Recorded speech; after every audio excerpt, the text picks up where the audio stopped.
ప్రభువైన యేసుక్రీస్తు నామములో మీ అందరికి వందనాలు. దేవుని స్తోత్రం. దేవుని మాటలందాం కూసేపు సేర్తిగా. యేసు ప్రభు శిష్యులు 12 మంది కదా. యేసు ప్రభు సిలువేసినాక ఈ 12 మంది కాడ హతసాక్షులు అయిపోయారన్నమాట. హతసాక్షులు అంటే బలవంతాన్ని చంపారన్నమాట. తల కిందుగా ఒకరికేమో తల కిందుగా సిలువేశారు, ఒకరినేమో ఇంటి మార్కులో సిలువేశారు, అట్లాగా ఒకరినేమో శిరఛేదనం చేశారు. అట్లా అందరిని చంపేశారన్నమాట. యోహాను ఉన్నాడు కదా, యోహాన్ని పట్టుకుని కొట్టి ఏగి నూనె కాగిచ్చేసి ఆ నూనెలో వేసారన్నమాట. ఆ నూనెలో వేసినా ఆయన చనిపోయేప్పటికి వీళ్ళు ఏం చేశారు, ఇతను చనిపోడు, ఇతన్ని మనం ఏం చేద్దామంటే అని ఒక పద్మాసి దీపి అని ఉంది. పద్మాసి దీపి అంటే చుట్టూరు సముద్రం, మయాన దిబ్బ ఉంటుంది, మయాన అడవి. ఆ పద్మాసి దీపులో తీసుకెళ్ళి వదిలేసారన్నమాట. వదిలేసేటప్పటికి ఆడేమిటి పుళ్ళు, సింహాలు, తేళ్ళు, అవి అన్నీ ఉంటాయి జంతువులు. మరి అట్లాగా ఉండాలి. ప్రార్థన చేసుకుంటూ అట్లాగే ఉన్నాడు అన్నమాట. ఉంటే యోహాను ప్రార్థన చేసుకుంటే ఆకాశం తెరబడింది అన్నమాట. తెరబడి ఆకాశం నుంచి ఒక దర్శనం కనపడింది యోహానికి. దర్శనం కనపడి ఆ దర్శనంలో యోహానుకి ఇట్లాగా దేవుడు తెలియపరిచాడనమాట. ప్రకటన గ్రంథం రాశాడు యోహాను. అప్పుడు దేవుడు చెప్పింది వాటిది. అందుట్లో ఒకటే కొత్త అంతటా నేను కొత్త ఆకాశమును కొత్త భూమిని చూసితిని. మొదటి ఆకాశము మొదటి భూమియు గతించిపోయాను, సముద్రమును ఇక లేదు. అంతటా కొత్త ఆకాశమును కొత్త భూమిని చూశాడంట యోహాను భక్తుడు. చెబుతున్నాడు అన్నమాట. దేవుడి దర్శనం చూశాడు. అలా దేవుడి దర్శనం చూసే బిడ్డలుగా మనం ఉండాలి. మనం దేవుణ్ణి భక్తి మనం అంటే కాదు, దేవుణ్ణి మనం దగ్గరగా అనుబంధంగా ఉండి దేవుడితో సాహసం చేస్తూ దేవుడి దర్శనం చూసే బిడ్డలుగా ఉండాలి మనం.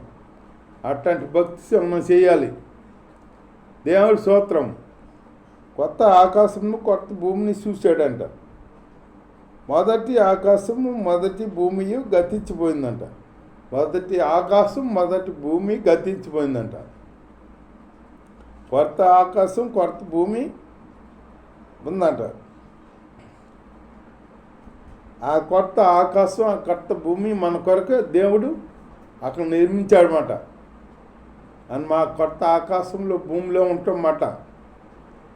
దేవుడు రాజ్యంలో ఉండాలి మనం. అలాంటి భక్తి చేయాలి. దేవుడి స్తోత్రం. మరియు నేను నూతనమైన యెరూషలేము అను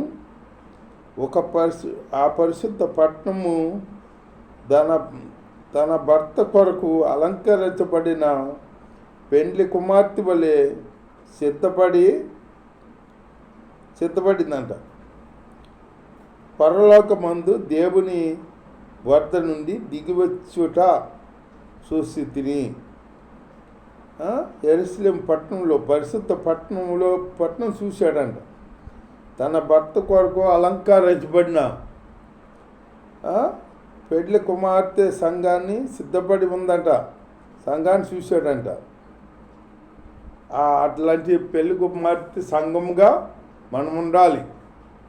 దేవుణ్ణి ఎదుర్కొనే సంఘంగా ఎదుర్కొనే బిడ్డలుగా ఉండాలి మనం. అట్లాంటి భక్తి చేయాలి. భక్తి చేసి మనం ఆయనతో సాహసం చేయాలన్నమాట. దేవుడి స్తోత్రం. హల్లెలూయా. దేవుని వద్ద నుండి దిగివచ్చుట చూస్థితిని. అప్పుడు ఇదిగో దేవుని నివాసము మనుషులతో కూడా ఉందంట. దేవుడి నివాసము మనుషులతో కూడా ఉందంట. మనుషులతో కూడా ఉంది దేవుడి నివాసం మనతో ఉంటుందన్నమాట. దేవుడి నివాసం మనం దేవుడిని ఎదుర్కోవాలి. దేవుడి స్తోత్రం, హల్లెలూయా. ఆయన వారితో కాపురం ఉండును. ఆయన వారితో కాపురం ఉంటాడంట. దేవుడే మనిషితో మన పరిశుద్ధంగా మనం భక్తి చేస్తే దేవుడితో కాపురం ఉండవచ్చు. మనం దేవుడి దగ్గర ఉండవచ్చు. మనం భక్తి పరిశుద్ధంగా చేయాలి, చేసే బిడ్డలుగా ఉండాలి. అలాంటి భక్తి చేయకూడదు. ఇంత కష్టపడి మనం భక్తి చేసి దేవుణ్ణి ఎదుర్కోపోతే మనకి ఇంకేం ఫలితం ఉంటుంది? దేవుణ్ణి ఎదుర్కోవాలి. ఎదుర్కొనే భక్తి మనం చేయాలి, మనలో ఉండాలి. దేవుడి స్తోత్రం. వారి ప్రజలై ఉందురు. దేవుడు తానే వారి దేవుడై ఉండి వారికి తోడై ఉండును. ఆయన వారి కన్నుల ప్రతి బాష్ప బిందును తుడిసివేయును. కన్నుల ప్రతి బాష్ప బిందువును తుడిసివేస్తాడంట దేవుడు. మన కన్నులో ప్రతి బాష్ప బిందును కన్నీరు తుడుతాడనమాట. తుడిసివేస్తాడు దేవుడు. మన కన్నీరు తుడిసే అంత భక్తి మనం చేయాలి. మన దగ్గర వచ్చి బిడ్డలాగా మనల్ని ఆదరిస్తాడు దేవుడు. అట్లా ఆదరించాలంటే మనం దేవుణ్ణి అంటగట్టుకుని జీవించుకోవాలన్నమాట. దేవుని భక్తి మనం మరణము ఇక ఉండదంట. మరణము ఉండదు. దుఃఖమైనను ఏడిపోయినను వేదన అయినను ఇక ఉండదు. మరణం ఉన్నను దుఃఖమైనను ఏడిపోయినను వేదనైనను ఉండదంట. అక్కడ మొదటి సంగతులు గతించి పోయనని సింహాసనములో నుండి దిగివచ్చిన ఒక గొప్ప స్వరము చెప్పుట వింటిని. సింహాసనంలో నుండి వచ్చిన గొప్ప స్వరం చెప్పినప్పుడు విన్నాడంట భక్తుడు. అట్లాగే మనం దేవునితో శ్వాసం చేస్తూ దేవుడి రాజ్యానికి సిద్ధపడాలి. దేవుడిని ఎదుర్కొనే బిడ్డలుగా ఉండాలి మనం. అంతేగాని మనం భక్తి చేసి దేవుణ్ణి ఎదుర్కోపోతే మనం చేసిన భక్తి అంతా వ్యర్థమే. దేవుణ్ణి ఎదుర్కొని మనము దేవుని భక్తి చేసేందుకు దేవుని చూడాలనేగా. ఈ రాజ్యంలో ఈ లోకంలో కన్ను మూతే పరలోకంలో కన్ను తెరవాలని ఆశ చేస్తున్నాం మనం భక్తి. అట్లాగే మనం ఈ లోకంలో కన్ను మూస్తే పరలోక రాజ్యంలో కన్ను తెరవాలి. ఆ రాజ్యం గొప్ప రాజ్యం. బంగారు వీధులు ఉంటాయి అందుట్లో. ఆ వీధుల్లో మనం నడుస్తాం. ఇప్పుడు బంగారం చూడు, ముక్కులకి శవలకి కుట్టించుకుంటున్నారు, మెల్ల గొలుసులు వేసుకుంటున్నారు చూడు. ఆ బంగారం అప్పుడు మన పాదముల కింద ఉంటుందంట. రోడ్డు బంగారు వీధులు. ఆ వీధుల్లో నడుస్తాం మనం. మన కాళ్ళ కింద ఉంటుంది ఆ బంగారం. మన దేవుడు గొప్ప దేవుడు. బంగారు వీధులు మనకు సిద్ధపరిచాడు. అక్కడగా ఈ గృహాలు సిద్ధపరిచాడు మనకి.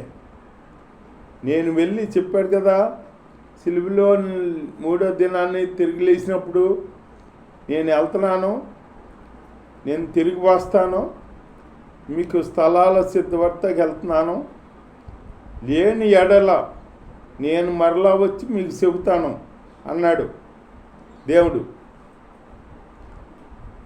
లేని ఎడలం వచ్చి చెబుతా అన్నాడనమాట. అంటే ఉన్నాయి అనేక అర్థం. ఆయన రాలేదంటే ఆయనకు మనకు సిద్ధపడుతున్నాడు. ఇప్పుడు మనకు స్థలాలు సిద్ధపడుతున్నాడు. అక్కడ ఆ స్థలాల్లో మనం ఉండే యోగ్యత మనం సంపాదించుకోవాలి, కలిగి ఉండాలన్నమాట. అలాంటి గొప్ప ధన్యత మనం సంపాదించుకోవాలి. దేవుణ్ణి భక్తి చేసామంటే కాదు, దేవుడితో మనం యుగాలు జీవించే అనుభవం సంపాదించుకోవాలి. దేవుణ్ణి బలా మంచి దాక్ష అనిపించుకునే భక్తి చేయాలి. మనం అలా భక్తి చేయాలి. లోకం పుట్టినది మొదలుకుని మీ కొరకు సిద్ధపరిచిన రాజ్యంలోకి రమ్మని దేవదూతలు ఆడినట్టు అక్కడ మనల్ని అనాలి, దేవదూతలు అనాలి. మీ కొరకు సిద్ధపరిచిన గృహాల్లో మీరు ఉండండి అని అక్కడ చెప్పాలి మనల్ని. అంత గొప్ప రాజ్యంలో మనం ఉండిపోతాం అన్నమాట. మహిమగల రాజ్యం, మంచి రాజ్యం. ఆ రాజ్యం కావాలంటే ఎంతో ధన్యత కావాలి. జయించిన వాడు వీటిని స్వతంత్రించుకొను అంటే జయించిన వాడు వాటిని స్వతంత్రించుకుంటాడంట. జయించాలి మనం. దేవుడ నేను ఉందును, అతడు నాకు కుమారుడై ఉందును. దేవుడే మనకు తండ్రిలాగా ఉంటాడంట, మనం ఆయన కుమారులాగా ఉంటాం. ఆ మహిమల రాజ్యంలో మనం ఉండాలి. ఎంత భక్తి చేసి మనం అవి పోగొట్టుకుంటే అట్టగా పోగొట్టుకోకూడదు. మనం దేవుని భక్తి చేసేందుకు చేసే భక్తి మనం యథార్థంగా చేయాలి. అంతేగాని ఈ లోకంలో బతికితాకి, ఈ లోకంలో శాతకి, ఈ లోక ఆశీర్వాదాలు పొందుకోవటానికి మనం చేయకూడదు.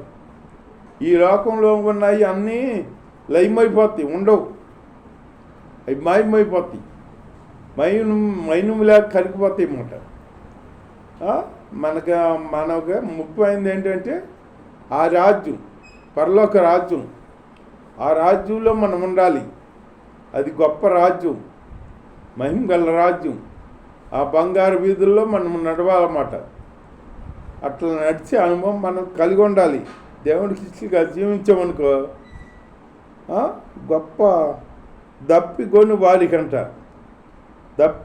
వారికి జీవజలం బుగ్గని తాగనిస్తాడంట, ఉచితంగా ఇస్తాడంట, అనుగ్రహిస్తాడంట.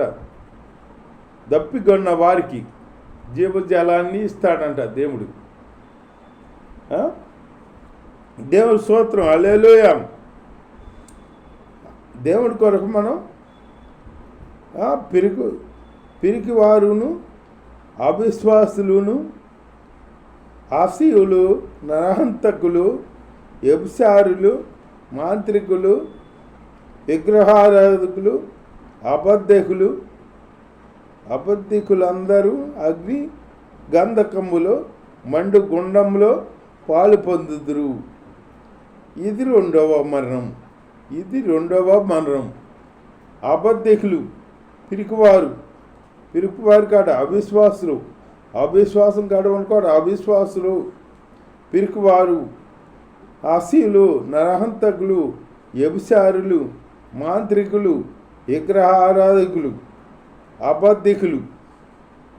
అబద్ధం ఆడకూడదు. మనం అబద్ధం ఆడి ఆ రాజ్యాన్ని పోగొట్టుకుంటామా? మనం పోగొట్టుకోకూడదు. మనం సత్యమే మాట్లాడాలి, యథార్థంగా జీవించాలన్నమాట. అలాంటి జీవితం మనకి దేవుడు దయచేయాలని దేవుడు ప్రార్థన చేసుకుందాం. దేవుడు ఈ వాక్యం దీవించిన కాక ప్రార్థన చేసుకుందాం. తలవంచండి. స్తోత్రం తండ్రి, స్తోత్రం నైనా పరిశుద్ధుడా, ఇప్పటి వరకు నాతో మాట్లాడిన మా దేవా నీ స్తోత్రం నైనా. ఈ గొప్ప రాజ్యానికి మేము వారసులు కావాలని మాట్లాడిన మా దేవా నీ స్తోత్రం నైనా. అవును తండ్రి నాన్న, మీరు మా తండ్రి రాజ్యం మేము బిడ్డలుగా మేము స్వతంత్రించుకోవాలి తండ్రి నాయన. అటు దీవెన ఆశీర్వాదాలు నాయన నాకు అందరికి దయచేయమని నాయన పట్టుదల మేము నైనా పవిత్రమైన భక్తి చేసి ఆ రాజ్యంలో వారసులుగా ఉంటాకి, మీ బిడ్డలుగా ఉంటాకి, మిమ్మల్ని ఎదుర్కొనే జీవితాలు కలిగి మేము ఉంటాకి సహాయం చేయమని అడుగుతున్నాం తండ్రి. మీ స్తోత్రం నైనా.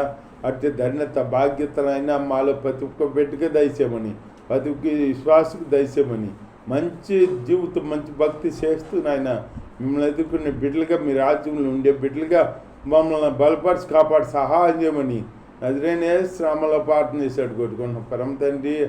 ఆమెన్. సహాయం చేస్తున్నా స్తోత్రం చెల్లించు పరమ తండ్రి. ఆమెన్. ఆమెన్. హల్లెలూయా.